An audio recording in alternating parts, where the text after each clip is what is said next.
June 1944. The South Pacific simmers under a relentless sun, its waters a vast turquoise deception. Calm on the surface, but laced with the invisible currents of empire and annihilation. Tawi Tawi, a scattered archipelago in the Sulu Sea, Philippines, serves as the beating heart of Japan's naval resurgence. Here, in concealed anchorages ringed by coral reefs and mangrove thickets, the Imperial Japanese Navy gathers its fangs. Carriers like the Taiho and Shokaku ride at anchor, their decks alive with the hum of mechanics tuning engines for the inevitable clash. Battleships loom like iron leviathans, their 18-inch guns silent but pregnant with thunder.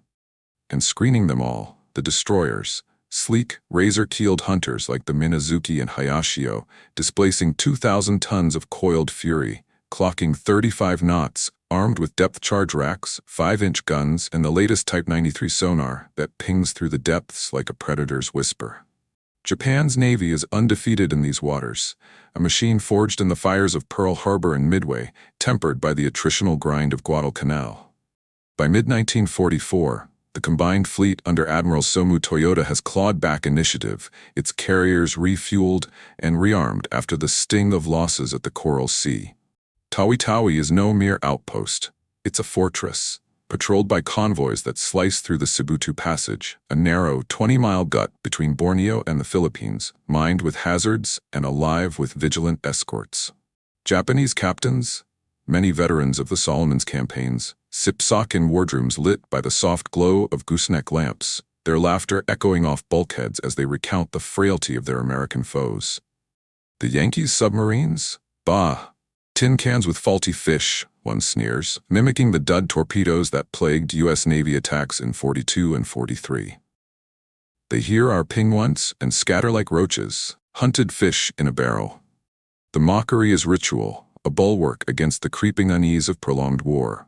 Destroyers, they believe, are untouchable. Too fast, too armed, too numerous. Submarines are prey, not predators. The arrogance is not baseless. American boats have sunk merchantmen, yes, but against the gray wolves of the Imperial Navy?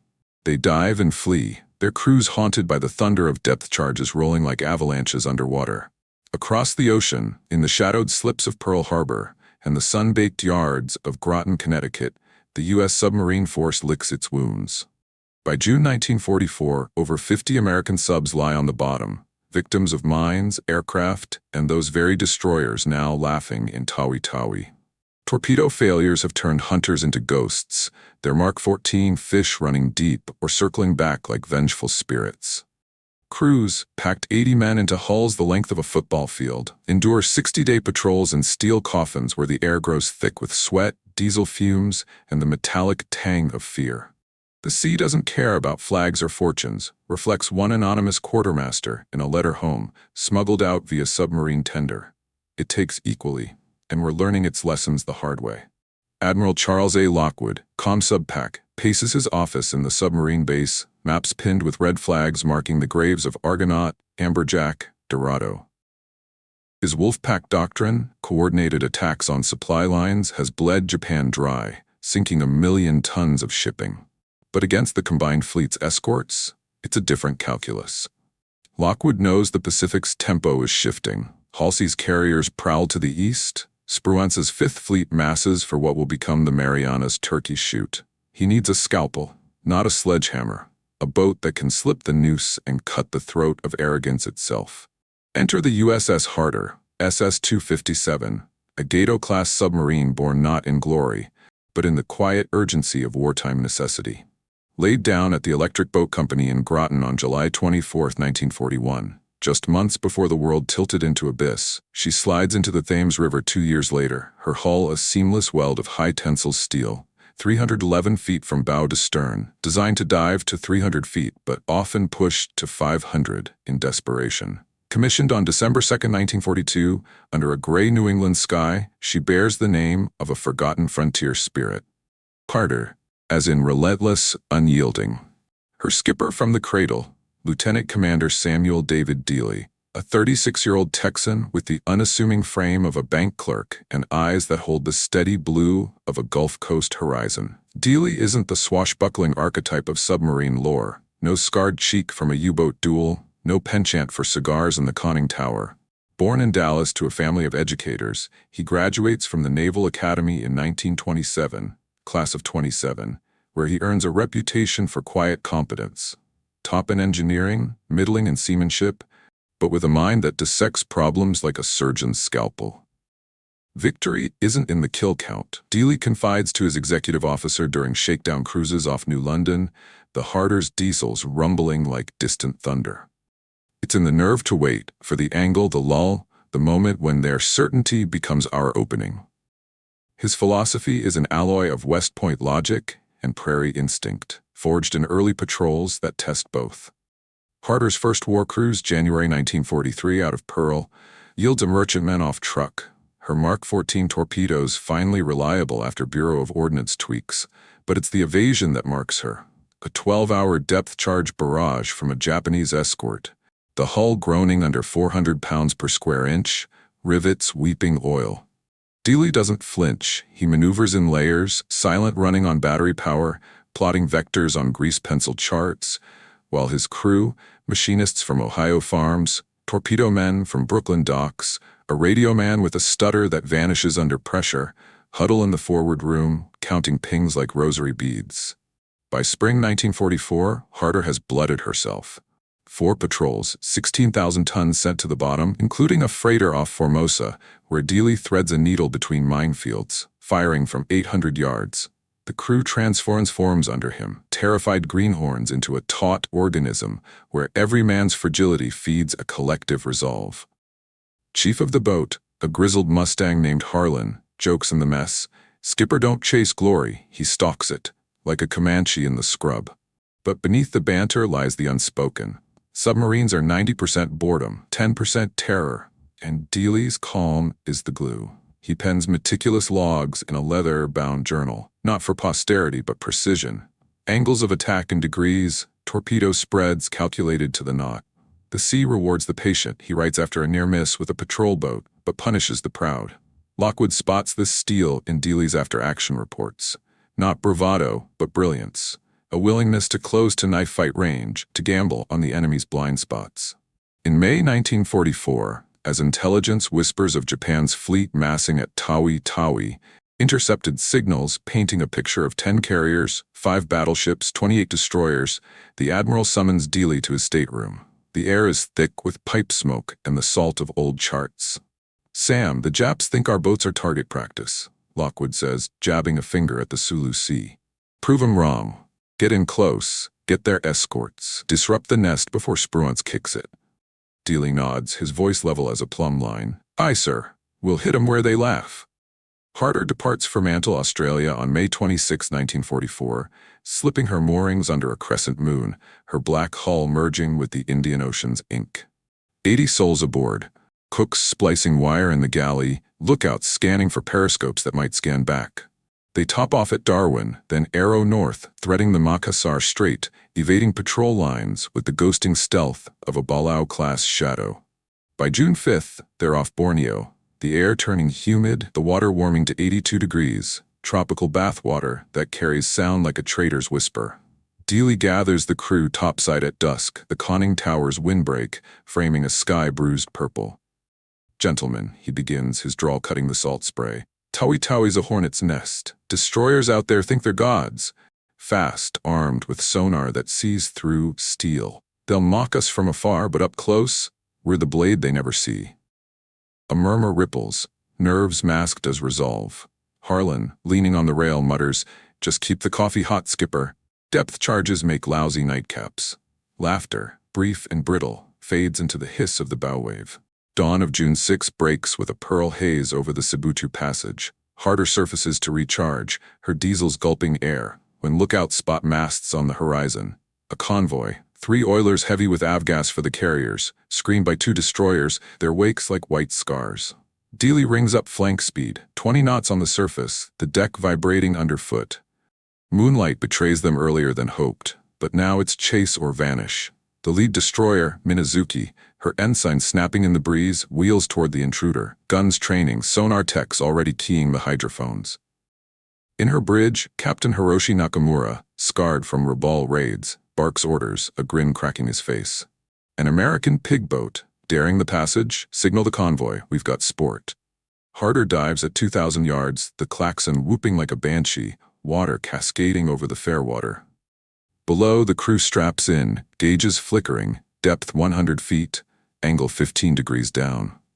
Dealey perches on the periscope's stool, eyes glued to the scope's eyepiece, twisting the train handle with surgeon's precision. The destroyer closes, 1,500 yards, 1,200, her screws thrashing the sea to foam. Pings echo through the hull, sharp as ice picks, ping, ping. The range collapses to 1,100 yards. Dealey's voice is granite. Stern tubes, make ready. Fire 1, 2, 3, down the throat, 0 gyro. The fish leap away with a pneumatic thump, thump, thump, trailing bubbles in the green gloom. Aboard Minazuki, confusion reigns as the American submerges, not in flight, but defiance, charging straight on. Sonar reports torpedoes inbound, tracks converging on the bow. Evasive, hard to starboard. Nakamura roars, but physics is unkind. At 35 knots, the destroyer can't jink like a minnow.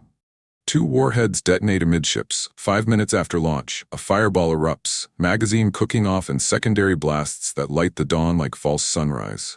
The Minazuki rears, her spine snapping, then plunges stern first, 240 souls vanishing into the vortex. Debris rains, teak splinters, cork life rings, a captain's cap drifting unmanned. Harder ghosts away at 100 feet, the second destroyer losing a pattern of 12 depth charges that bloom like black flowers overhead, shockwaves rattling teacups in the galley. The crew braces, faces pale in the red-lit control room, the pressure hull creaking like old bones. But Dealey? He logs the bearing, plots the evasion, his pen scratching steady. Convoy escaped, 1 escort confirmed sunk. Torpedoes performed nominal. No exultation, just assessment. Up in the destroyer that pursued, survivors cling to rafts, wireless crackling reports to Tawi Tawi. Enemy submarine engaged, Minazuki lost. The wardrooms fall quieter that evening. Laughter curdles to questions. How? A sub charging a destroyer? In Pearl Harbor, Lockwood receives the flash traffic days later. A faint signal bounced through relays. Harder reports initial contact, escort down. He leans back, exhaling smoke. The boys rewriting the book. But in the passage, the hunt tightens. More destroyers sortie from the anchorage, their captains trading toasts turn to tactics. Find it, Toyoda orders from his flagship, voice clipped over the circuit. These Yankee ghosts won't mock us twice. Yet beneath the waves, in the Harder's sodden bunks, a radioman decodes inbound from Lockwood. Press attack. Disrupt at all costs. Dealey folds the flimsy, tucks it away. The crew senses it, the shift from hunted to something sharper.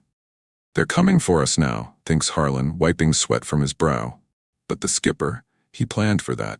They called it suicide. He called it strategy. Samuel Dealey's war begins not with a thunderclap, but a murmur. A soft-spoken Texan stepping aboard the USS Runner in the autumn of 1942, his sea bag slung over one shoulder, containing little more than pressed khakis, a dog-eared copy of The Art of War, and a fountain pen that leaks ink like quiet confessions. At 34, he's no stranger to the Navy's rhythms. 8 years as a surface officer on cruisers like the Chester, where he learned the sea's indifference in the rolling swells off Nicaragua, plotting courses under stars that mocked human ambition. But submarines? They're a different beast. Claustrophobic crucibles where men confront not just the enemy, but the fragility of their own breath. Dealey volunteers not for glory, but geometry. The precise angles of underwater ballistics, the calculus of evasion in 3 dimensions. The surface war is chess on a board, he writes in a letter to his wife Mary, from the training tanks at New London. But below? It's go. Surround them before they see the stones falling. His first taste of command comes early, as executive officer on Runner, a boat fresh from the ways, her hull still smelling of welders' torches and varnish. They depart Pearl Harbor in October 1942, threading the fog-shrouded approaches to the Marshalls, where Japanese patrols prowl like sharks, scenting blood. Dealey's role is the shadow to the captain's light. Damage control drills at midnight, torpedo loading evolutions that leave hands blistered and tempers frayed. Nightly briefings where he sketches enemy convoy patterns on blackboards slick with condensation. The crew, a mix of farm boys from Iowa silos and shipyard welders from Philly bars, eyes him warily at first. Quiet one's got ice water for blood, mutters the torpedo officer during a battery recharge, watching Dealey methodically calibrate the TDC, the torpedo's brain, without a flicker of impatience. But respect hardens in the fire of their first patrol. Off Watje Atoll, runner stalks a freighter limned by moonlight, her screws churning a phosphorescent wake. Dealey calls the solution from the plotting table, bearing 45, range 200 yards, gyro angle -2, his voice cutting through the hiss of compressed air, like a slide rule's whisper. 4 fish away. 3 hit. The merchantman erupts in a geyser of flame and boiler steam, her cargo of rice and munitions scattering across the waves like confetti from a funeral pyre. Yet it's the retreat that etches Dealey into the crew's lore. A destroyer, Hatsuharu class, low-slung and lethal, pounces from the darkness, her searchlight raking the sea like a prosecutor's glare. Runner dives hard, the klaxon a guttural howl, water sluicing over the bridge as lookouts tumble below. Depth charges detonate in overlapping roosts, the hull shuddering as if kicked by giants. Bulkheads flexing, lights flickering to red emergency glow, the acrid bite of chlorine from ruptured batteries stinging eyes and throats. For 6 hours they hang at 280 feet, batteries draining to 20%, the destroyer's pings probing like fingers in the dark. Ping. Pause. Ping. Dealey doesn't pace. He perches on a stool, graphing the attacker's orbits on a damp chart, murmuring adjustments to the helmsman. Ease to 1 in 10 RPM, come left 2 degrees. Let her circle wide. His philosophy crystallizes here, in the crush of pressure. Panic is the true depth charge. It blinds before it bursts. By dawn, the Hunter tires, fuel logs urging recall. Runner surfaces under a slate-gray sky, her crew surfacing too, shaken but unbroken. Dealey logs it dryly. Evasion successful, no damage. Enemy overconfidence noted. Word filters back to ComSubPac, the exec who turned a noose into a net. Lockwood, ever the pragmatist, promotes him to command of Harder months later, a vote of confidence in a force where skippers last an average of 3 patrols before the sea claims them. Dealey's philosophy isn't flashy. No inspirational speeches in the wardroom, no dice rolling for attack angles. It's rooted in the Texas plains he left behind, vast skies teaching patience, dust storms demanding foresight. War at sea is 80% waiting, he tells his new crew during Harder's workups off Oahu, the boat bucking through 20-foot swells, spray sheeting the periscope shears. You wait for the convoy to bunch, the escort to blink, the torpedo to run true, and when the moment comes, you don't lunge, you measure. The men nod, but it's in the drills where it sinks in. Night periscope watches where he quizzes them on parallax errors, or silent running tests where a single cough could doom them all. Harlan, the COB, captures it later in a dog-eared log. Skipper fights like he reads, line by line, no skips. By early 1944, Harder is a veteran in her own right, her 4th patrol yielding a destroyer off Palau. A glancing hit, but enough to draw blood, and a tanker that burns for hours, lighting the horizon like a beacon for Allied bombers. Dealey earns his first Navy Cross there, pinned quietly in pearl, but he waves off the ceremony's pomp. Medals are for widows, he confides to Lockwood over coffee black as bunker oil. I want data, better gyros, faster reloads. His mind is a forge, dissecting failures, a circled-back torpedo that nearly brains them off Saipan, into tactics, arguing with engineers for down-the-throat shots, firing head-on into an oncoming escort, minimizing spread errors at extreme close range. It's heresy to some. Standard doctrine preaches beam shots from 2,000 yards, safe and surgical. But Dealey sees the irony. Destroyers, so arrogant in their speed, become predictable bulls charging the Matador. They expect us to run, he sketches in his journal, the pen's nib scratching like a conspirator's whisper. So we meet them. June 6, 1944, Sibutu Passage. The Minazuki's pyre still smolders on the charts when Harder resurfaces at twilight, her snort mast gulping diesel-scented air. The convoy has scattered, oilers limping toward Tawi Tawi under reduced steam, but intelligence, pieced from ultra-decrypts and coastwatcher whispers, paints the anchorage as a sitting duck.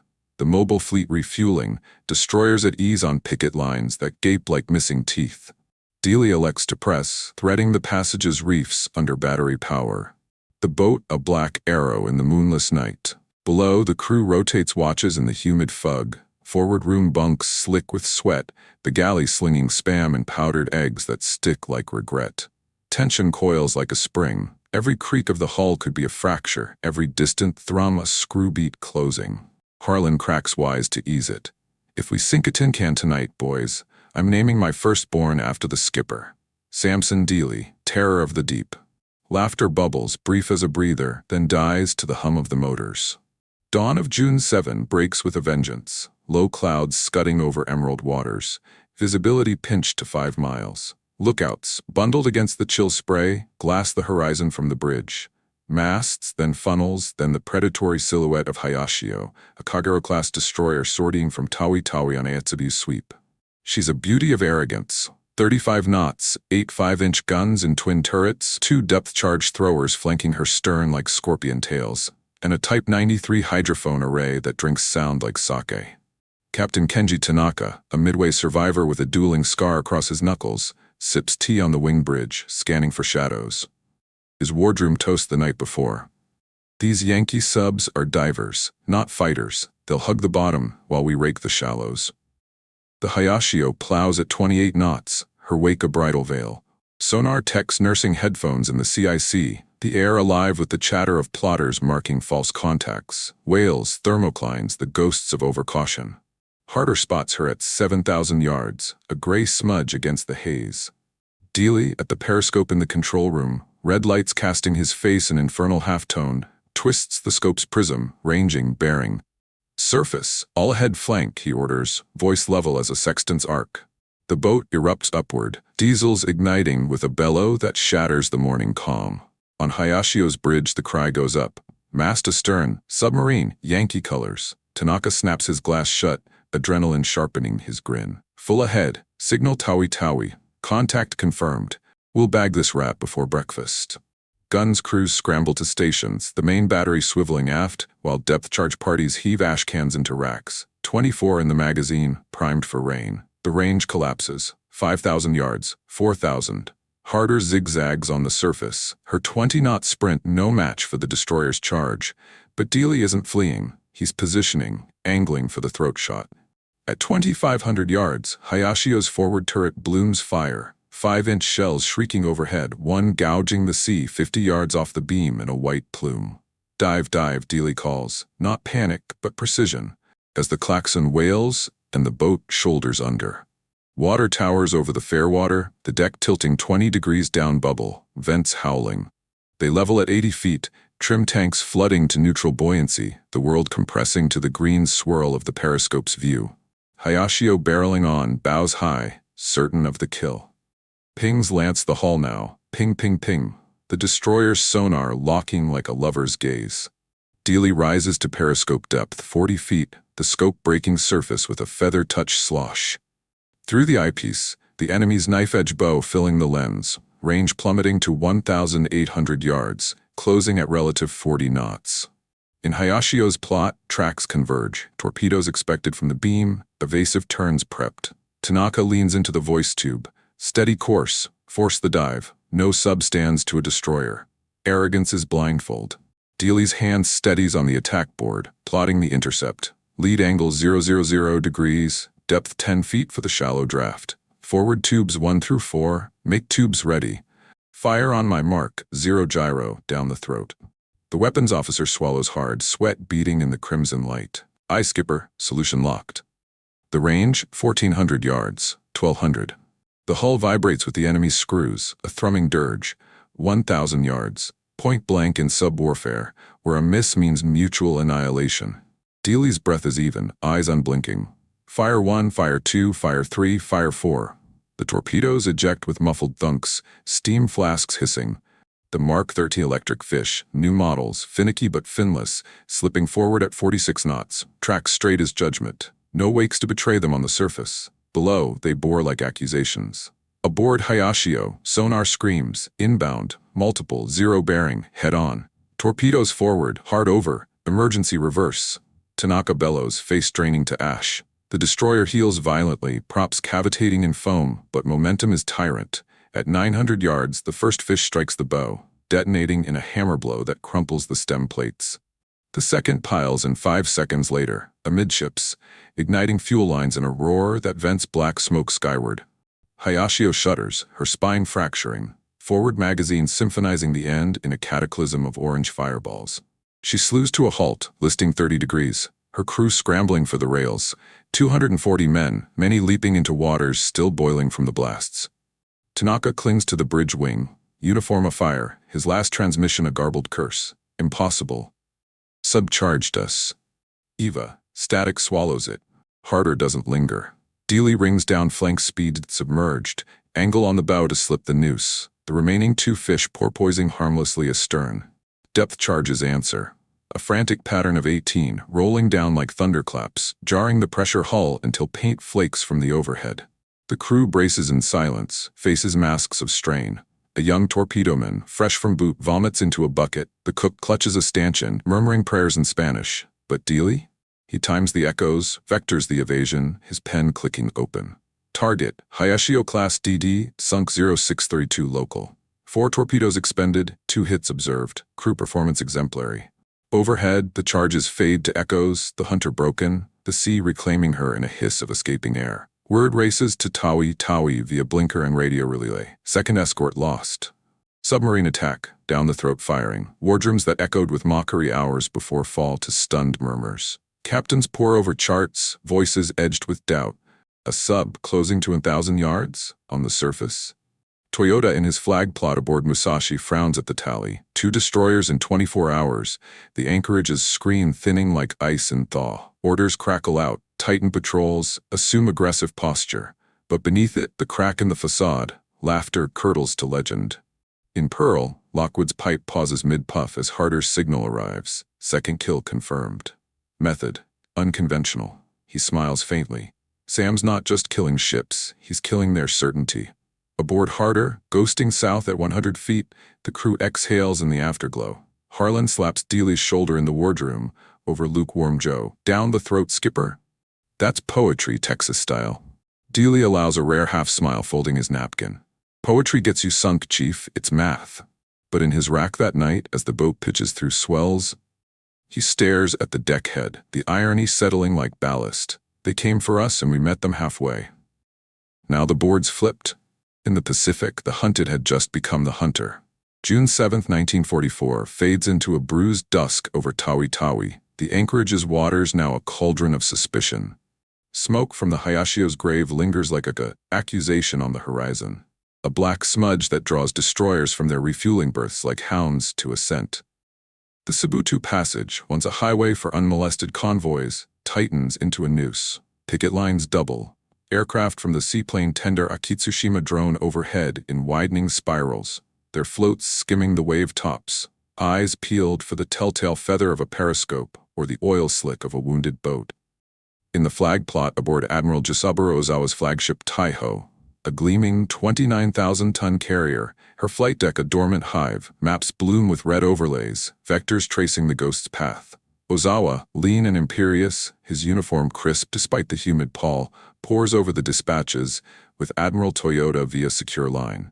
2 escorts in 2 days, Toyoda's voice crackles from Combined Fleet HQ in Manila, edged with the strain of a man juggling infernos. This isn't a submarine, it's a demon. Evacuate non-essentials, prepare for dispersal. Ozawa demurs, his fingers drumming the chart table. The mobile fleet must refuel fully. 1 boat cannot dictate terms, hunt it down. But beneath the resolve, the irony bites. The hunters, once mocking shadows, now cast their own. Beneath it all, USS Harder nurses her wounds in a 200-foot cleft off the passage's eastern flank, her hull etched with the faint dents of near misses, batteries recharging on the surface under cover of night. The crew, 80 men forged in the crucible of the last 48 hours, moves with the haunted efficiency of survivors. Torpedo gang reloading tubes with oiled precision, the clang of loading trays echoing like metronomes in the forward room, mess cooks sluicing decks slick with sweat and salt, the pharmacist's mate stitching a gash on a lookout's forehead from shrapnel graze. Tension hums like a live wire. Every man knows the math. 2 kills have painted a target on their bow. And the Japanese won't laugh twice. In the wardroom, over a supper of canned corned beef and hardtack softened in coffee, the talk turns raw. Skipper's got ice in his veins, but what about us? Vents the young radio man, fingers still trembling on his key, Morse code scars on his knuckles from frantic evasion signals. Harlan, the COB, chews methodically, his eyes on Dealey at the head of the table. Ice melts under fire, kid. But the skipper? He's the river, steady, carves canyons in stone. Dealey doesn't join the banter. He sketches patrol grids on a napkin, his pens click a talisman against the dark. They'll come thicker now, he reflects, tracing the anchorage's contours. Arrogance breeds caution, but caution breeds gaps. We exploit those. Dawn of June 8 cracks open with a squall, rain sheeting the Sulu Sea in silver veils that mask Harder's approach to Tawi Tawi's outer ring. Intelligence, sparse but sharp, patched from Lockwood's relays via low-frequency bursts, whispers of vulnerability. Oilers clustered in the main bay, destroyers sortying in pairs, their ASW screens stretched thin by the need to guard the fleet's thirst. Dealey elects boldness. Infiltrate the passage at periscope depth, 40 feet. The boat a needle-threading coral lacework, her planes trimmed to ghost through the current. The control room is a symphony of murmurs, helmsman calling trim adjustments in whispers, the quartermaster logging bearings on the dead reckoning tracer, photometer pinging softly off reefs like a heartbeat. At a 6:20, contact 3 ships in column, 2 destroyers flanking a 10,000-ton oiler, Katori Maru, her tanks brimming with avgas for the carrier's zeros. The escorts, Wakaba and Hatsuzuki, prowl at 15 knots, their sonar sweeping in lazy arcs, crews nursing hangovers from last night's sake to steady the nerves. Aboard Wakaba, Lieutenant Commander Taro Fujita, promoted after a Solomon's skirmish, scans the rain-lashed horizon from the bridge, binoculars fogging in the damp. His CIC hums with false echoes, rain clutter, fish schools, the detritus of over-alertness. This phantom sub-propaganda to keep us sharp, he tells his XO, forcing a laugh that rings hollow against the bulkheads. Yankees lack the stomach for close work. But the word's sour as a lookout cries. Periscope, green 30, range 4,000. Alarms shriek. Wakaba heels into a hard turn, guns traversing, while Hatsuzuki mirrors to screen the oiler. Depth charges arm with metallic snicks, throwers crewed by men whose hands shake not from cold, but the echo of recent pyres. Harder catches the ping at 3,800 yards. Ping, echo, ping, the sound knifing through the hull like a stiletto. Dealey rises to scope depth. The rains patter on the lens, a brief ally, blurring outlines. Through the eyepiece, the column tightens, Wakaba leading the charge, her bow slicing foam. Down scope, steady as she goes, Dealey orders, voice the calm eye in the gathering storm. He plots the throat shot again. Unconventional, unforgiving, but the geometry sings. Relative speed 25 knots closing, lead angle nil. Tubes 5 and 6, hot load from the reloads, fire on relative 0. The boat trembles as the fish chamber, compressed air hissing like serpents uncoiling. Range 2,200 yards, Wakaba's shells straddle, one geysering 30 feet off the beam, shrapnel plinking on the sail. The crew flinches. A gauge shatters in the engine room, shards drawing blood. But Dealey times it. Up scope. Fire 5, fire 6. The torpedoes lance out, electric wakes invisible in the murk, boring straight as fate. Fujita sees nothing until sonar wails, inbound, head-on 1,200 yards. Collision course. Evasive, full reverse. But the rain betrays, masking the tracks. Wakaba lurches but too late. The first fish buries in the forward engine room at 0628, rupturing shafts in a concussion that snaps the destroyer like kindling. The second follows, igniting oil bunkers in a bloom of yellow flame that consumes the bridge in seconds. Wakaba slews broadside, her mortally wounded hull vomiting smoke, crewmen, faces blackened, uniforms afire, leaping into the sea as Hatsuzuki circles frantically, depth charges tumbling in a hedgehog pattern that hammers harder like siege rams. The blasts roll in at 250 feet. Boom, boom, rumble, the pressure wave compressing chests, loose gear cascading from lockers. A bulkhead groans audibly, welds protesting. The young torpedoman, earlier so green, grips a valve wheel white-knuckled, whispering, "Hold together, girl, hold." Dealey maneuvers in the chaos. All stop, right full rudder, down 10. Riding the pressure gradients like a surfer on a tidal bore, evading the kill zone by inches. The oiler, unscathed but panicked, reverses hard, her convoy scattering like startled fowl. Hatsuzuki claims the pursuit, pinging relentlessly, but Harder slips into a thermocline layer at 300 feet, the temperature shear bending sound waves like light in a prism. Silence descends, broken only by the drip of condensation from valves and the ragged breaths of men who taste blood on their tongues from bitten lips. Harlan, wedged in the after room, meets eyes across the dimness, transformation etched there, terror alchemized to trust. The skipper doesn't dodge death, he dances with it, the COB thinks, as the pings fade to whispers. By noon, Harder resurfaces in a cove, snort mast probing for aircraft, her crew surfacing too, hot chow, salt tablets, a deck swab that borders on ritual. Dealey's log, 3rd escort confirmed via debris field. Evasion, 14 charges, no structural. Recommend throat shots for high-speed targets. In Tawi Tawi, the tally mounts. Wakaba joins the ledger, her survivors plucked from rafts babbling of a sub that charged like a battleship. Ozawa's calm fractures in conference. 3 destroyers, the anchorage is untenable. Patrols intensify but gaps yawn, fuel constraints pulling escorts inward, leaving flanks exposed. June 9th dawns clearer, the squall burned off by a merciless sun that turns the sea to molten glass. Harder prowls the western approaches, batteries topped, tubes flush. Contact at 10:45, a pair of destroyers, Asashimo and Yukikaze, escorting a mine layer, Shirataka, through the Unguayan Channel, a bottleneck of reefs and shallows. The Japanese spooked, steam in a tight diamond, sonars overlapping like a fisherman's net. Captain Kiyoshi Kikawa of Asashimo, a veteran of the Java Sea slaughter, grips his bridge rail, eyes bloodshot from sleepless vigils. No more games, he growls to his signals officer. If that Yankee shows, we ram her shadow. Laughter? Vanished, replaced by the grim arithmetic of attrition. Dealey spots them at 6,500 yards, the sun's glare a double-edged sword, blinding lookouts but etching targets in stark relief.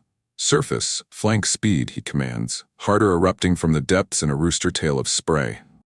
The chase is brutal, 22 knots versus 35, the boat a hair to their hounds, but Dealey uses the reefs, jinking behind coral heads, forcing the destroyers to widen arcs. Shells rake the sea, one clipping the periscope shears at 3,000 yards, showering the bridge in sparks. Dive battle stations, klaxon again, the eternal wail. Submerged at 60 feet, Harder weaves through the shallows, fathometer screaming warnings 40 feet under keel, reefs clawing like fingers. The pings are a cacophony now, ping ping ping from both escorts, overlapping in a Doppler howl. Dealey goes deep, 220 feet, the hull protesting in the shallow bottom, mud swirling in the prop wash. He waits, counts. Asashimo circles wide, Yukikaze presses close. At 1,500 yards, the throat beckons again.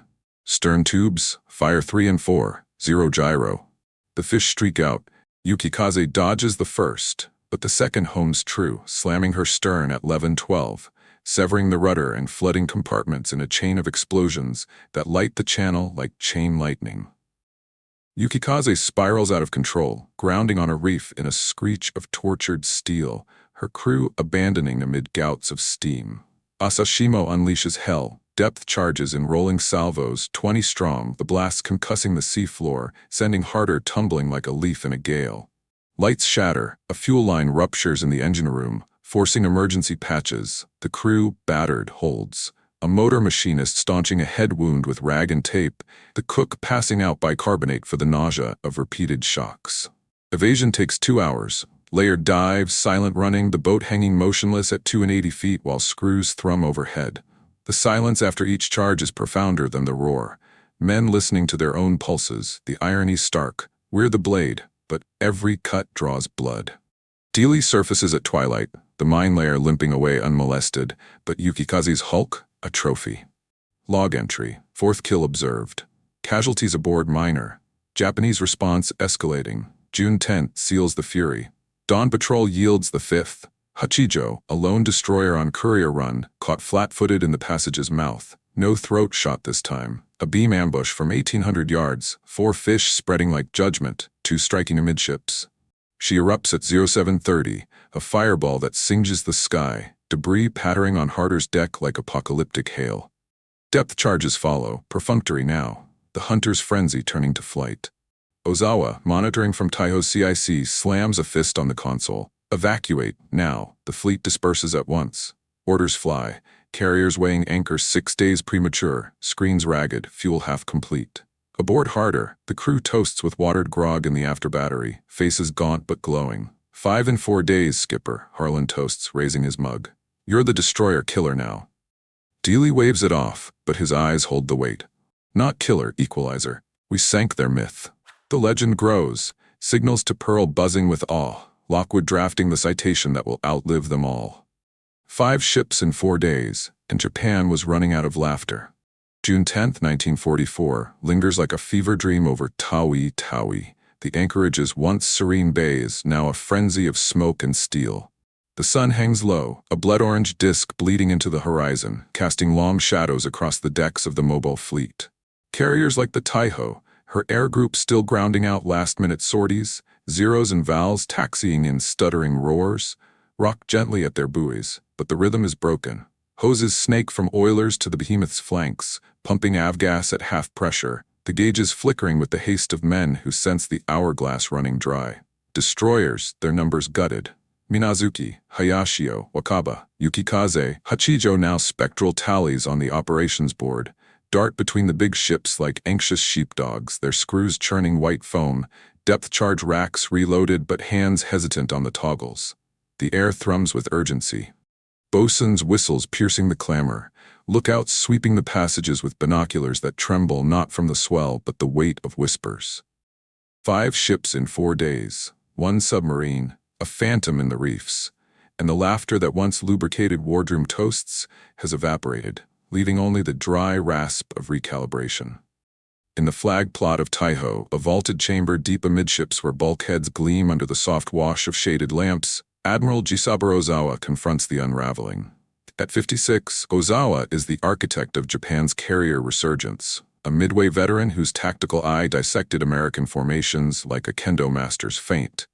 But now his face, lined as weathered teak, creases with the strain of asymmetry. Maps sprawl across the central table, annotated in red grease pencil. Vectors from the lost destroyers converging on a single inferred track. The Sibutu Passage circled like a wound. Dispatches pile like indictments. Survivor accounts from rafts, garbled radio fragments. Submarine charged, torpedoes from forward, impossible evasion. Toyota's voice, relayed from Manila's humid command post, carries the bite of command under siege.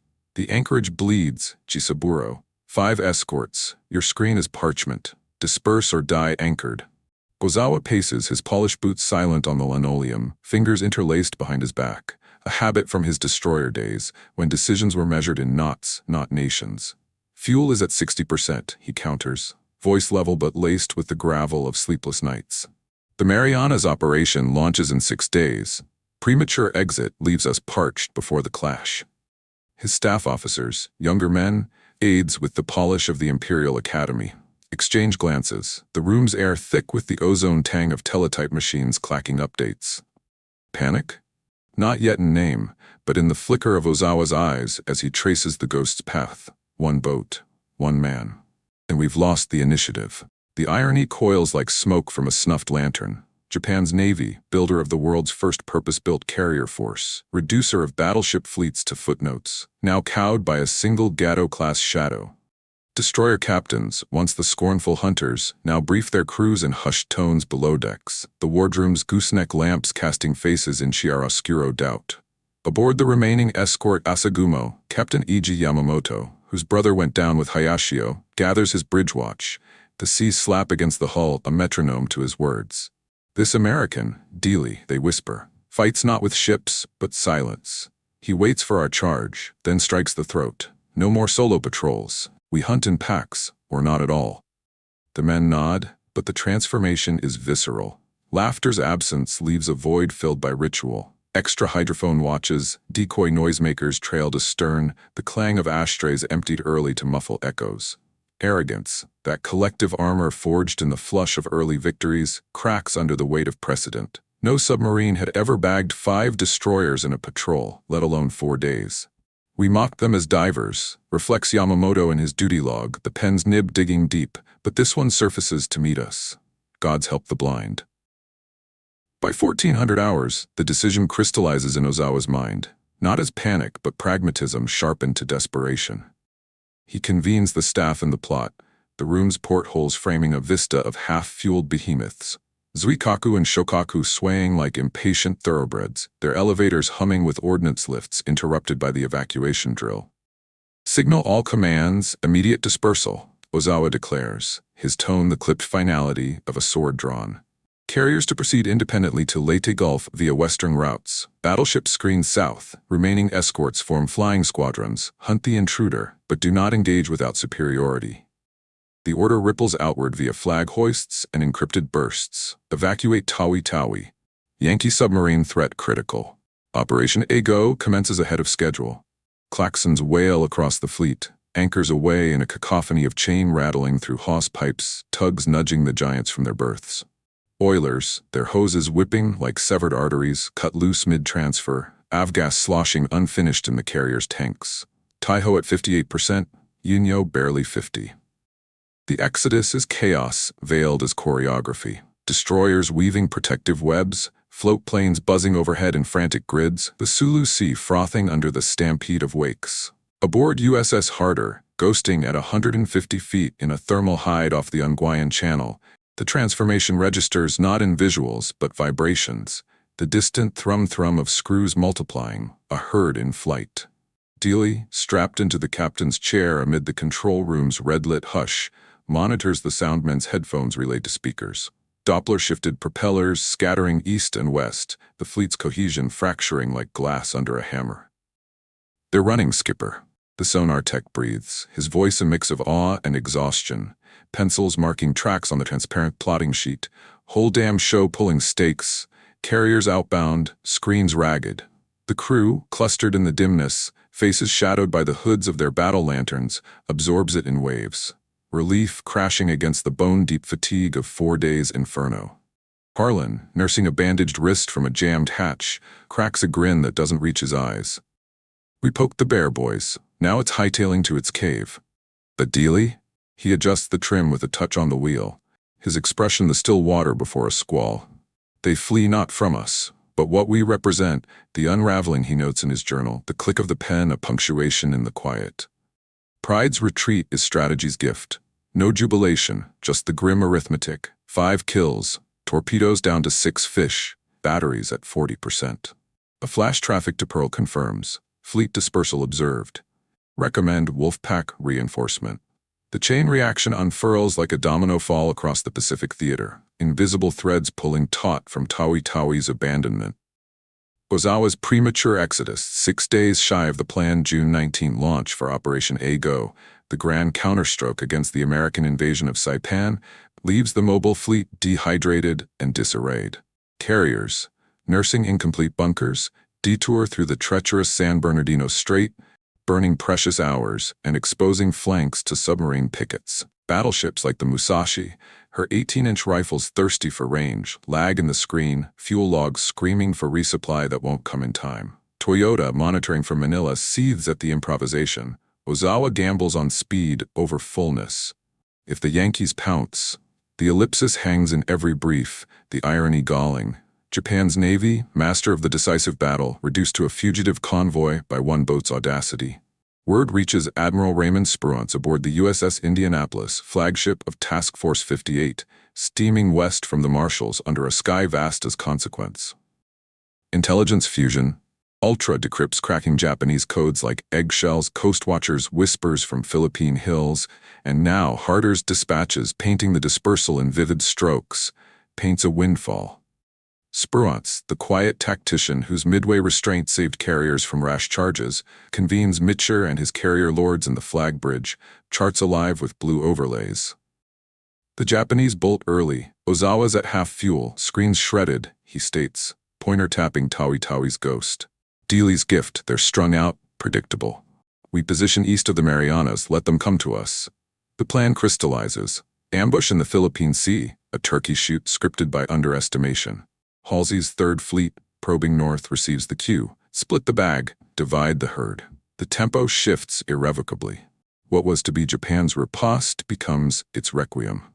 June 19th dawns the Battle of the Philippine Sea, 500 miles east of Saipan, a vast, empty ocean quadrant where 15 American carriers, 956 aircraft strong, face Ozawa's 9 carriers and 473 planes, many piloted by green ensigns whose training was rationed by attrition. The Japanese steam into the trap, radars blind to the closing noose, fuel gauges mocking their haste. At 10:45, Mitcher's Hellcats and Corsairs swarm, subdue, cape, Easy strikes in waves, sinking Taiho with a torpedo ripple that ignites her avgas in a cataclysmic bloom, Shokaku following in twin detonations that vent her guts to the sky. Ozawa, transferred to the cruiser Zuikaku mid-battle, watches from the bridge as his air groups shatter against superior numbers and wildcat screens. 645 planes lost to 29, a 22-1 butcher's ledger. Submarines, scenting blood, join the fray. Kavala bags Shikaku, albacore the Taiho, but it's Harder's echo that lingers. The dispersal that left Ozawa's fleet a brittle chain, snapped by the first yank punch. In the battle's afterglow, as survivors limp to Okinawa and Eniwetok, Toyota pens a dispatch to Imperial HQ. Losses catastrophic, submarine threat underestimated, doctrine revision imperative. The irony seals it. Mockery birthed the monster, one man's nerve the midwife. Destroyer designs shift, deeper ASW arrays, faster reloads, but the scar runs deeper, a doctrinal fracture where arrogance yields to audit. Ozawa, demoted in quiet disgrace, reflects in his Tokyo quarters months later, sake untouched. We laughed at shadows and one swallowed our light. Back in the Sulu's shallows, Harder withdraws south on June 11th, her hull scarred but unbreached, crew hollowed by the high. Dealey logs the exodus, indirect impact, fleet disrupted. Pacific balance tilts. The sea, indifferent arbiter, laps at the reefs where destroyers sleep, its silence a ledger of lessons. The sea remembers what pride forgets. August 1944. The monsoon season cloaks the South China Sea in a shroud of gray fury, winds howling across Luzon's jagged coast like the ghosts of unfinished battles. Fremantle, Western Australia, the submarine force's sun-bleached outpost, hums with the rhythm of resurrection. Boats nosing into the swan pens, hulls scarred by the Pacific's teeth, crews spilling topside in a haze of salt and exhaustion. USS Harder returns from her 5th patrol on June 24th. A fortnight after the Tawi Tawi maelstrom, her black paint chipped, torpedo tubes yawning empty, but her ledger heavy with legend.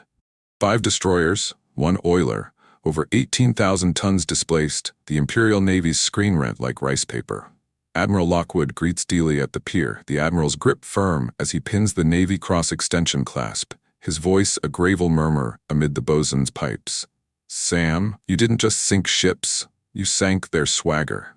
The Marianas run was a rout because of you." Dealey, tanned to leather by conning tower watches, offers a nod, his eyes distant as the horizon. Medals mark the dead, he thinks, folding the ribbon into his pocket, the living measure in moments. The crew debarks to a shore leave of tepid beer and telegrams home. Harlan wiring his wife of a son named Samuel, the radio man etching "Destroyer Killer" on a bar tab. But the respite is fleeting.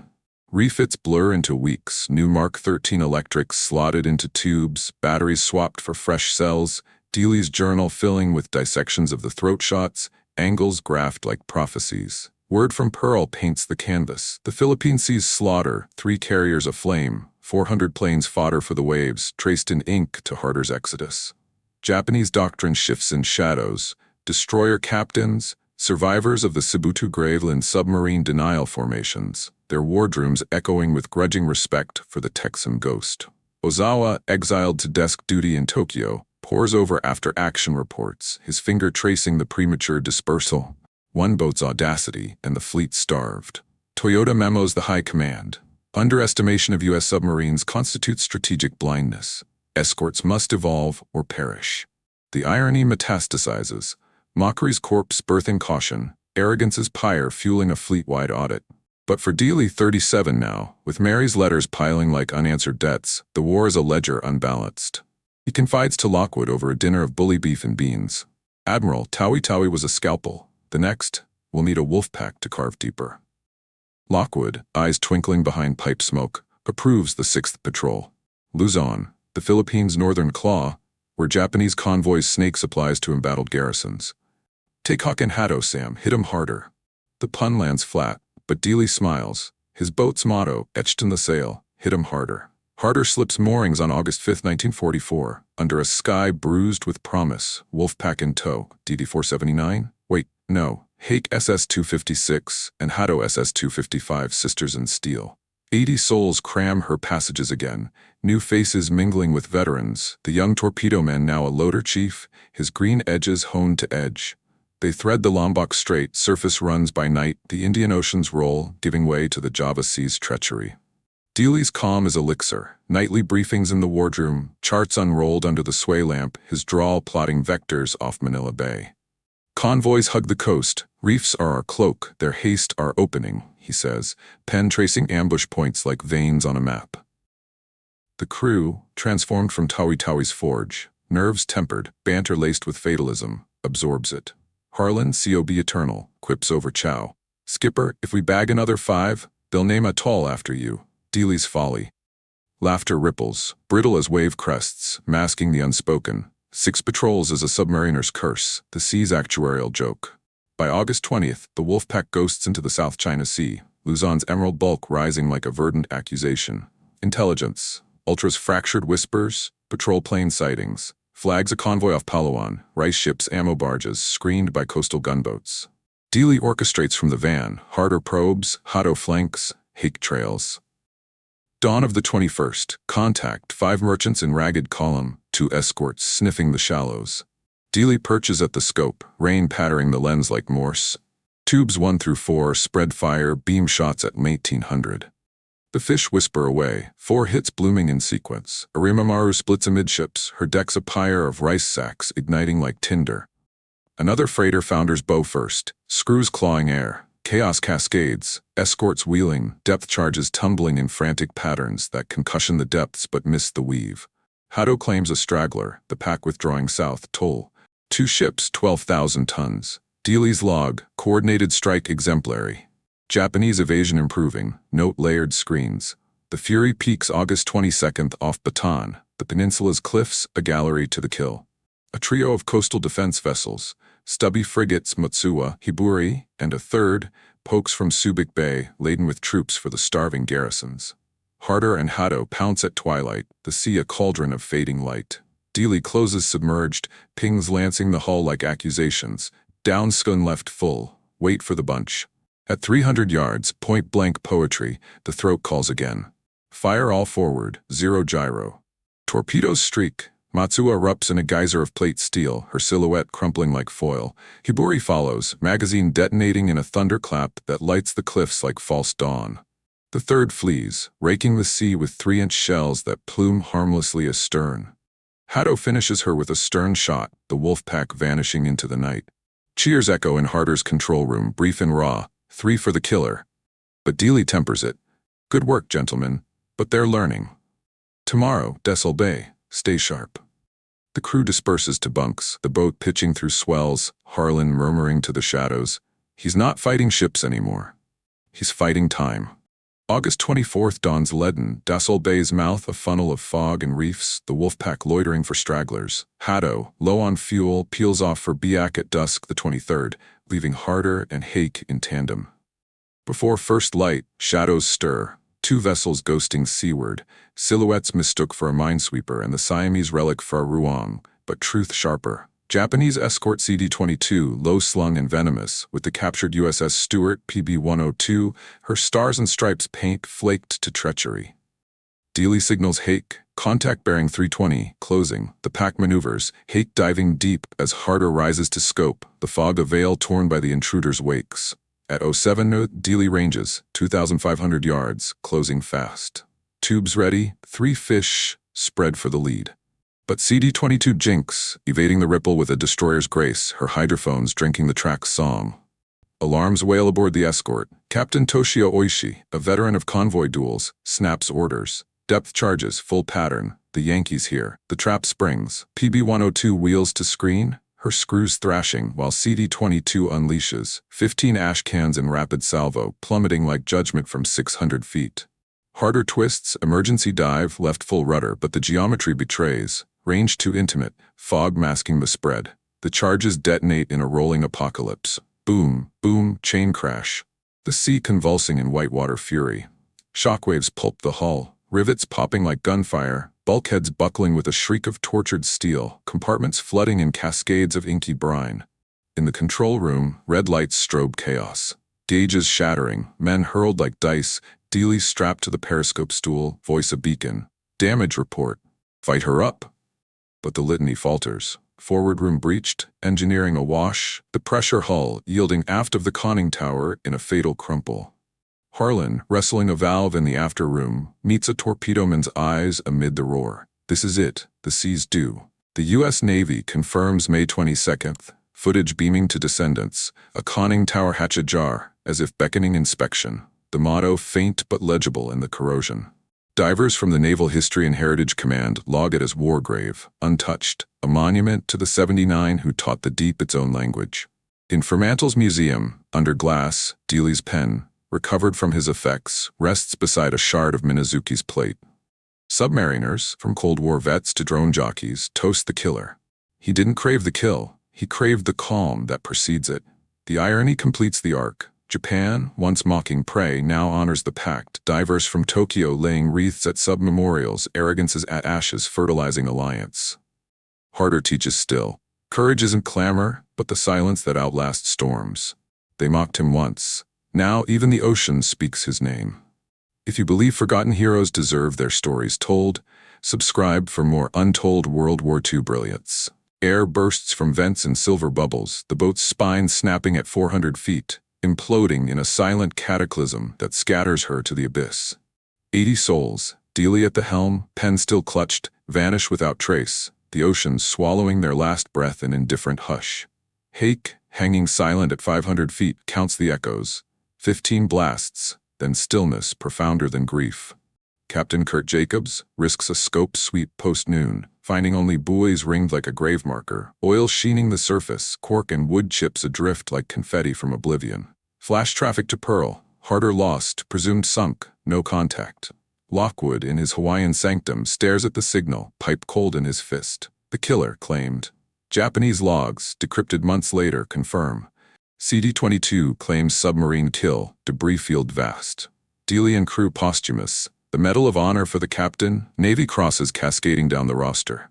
Harder earns the Presidential Unit Citation, her 6 patrols, 46,000 tons, 16 ships, a tally etched in Arlington's stone. Decades cascade. The war ends in atomic fire, submarines evolve to nukes and hunters of the deep, but Harder's echo lingers in doctrine. Throat shots canonized in training manuals, wolf packs refined by her geometry. Mary's widowhood fades into Texas soil, but Dealey's vision endures. Underestimation, the Empire's Achilles, bled dry by quiet nerve. The sea, that vast archivist, guards the secret. Until 2024, when Tim Taylor's RV Petrel, a subsea sleuth from the Lost 52 project, threads the currents off Luzon. At 3,750 feet, ROV lights pierce the eternal night. Harder upright, proud and silt, her bow intact, sail pierced by a jagged scar aft of the tower, a depth charge's kiss. Coordinates 158050 N 10943E, the wreck a time capsule. Propellers stilled, periscope shears frozen in vigilance, no propeller scars on the bottom. Dealey's last dive, clean and chosen.